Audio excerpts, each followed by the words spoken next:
Assalamualaikum. Erenlerin ел oyunu olan Kökbel oyunumuzun büyüyanlar.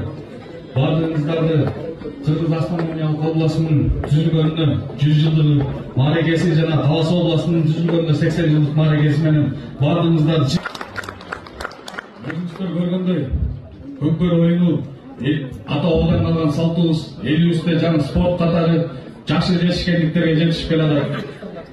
Андан içinde биздин өзүбүздүн Талас областында Көкбөрү аябай жогорку деңгээлде өнүгүү жолунда. Кудай буйрса, быйылкы жылдын ичинде облустук федерациянын иштери аябай жакшы деңгээлде өтүп, Кыргызстан курама командасын Жебулак жана Көкбөрү боюнча түптөп 5-улуттук көчмөндөр оюндарында татыктуу оюн көрсөтүп келдик деп ишенем.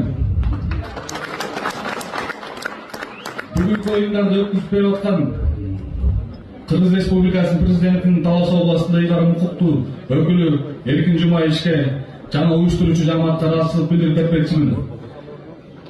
Алар андан тышкары сырттан келген конок командаларыбыз жана Талас областынан түптөлгөн райондордун командалары бардыгыңыздарга ийгилик, ат жалында аман болуңуздар, сыйлык алгандар бардыгыңыздардын сыйлыгыңыздар кут болсун. Рахмат.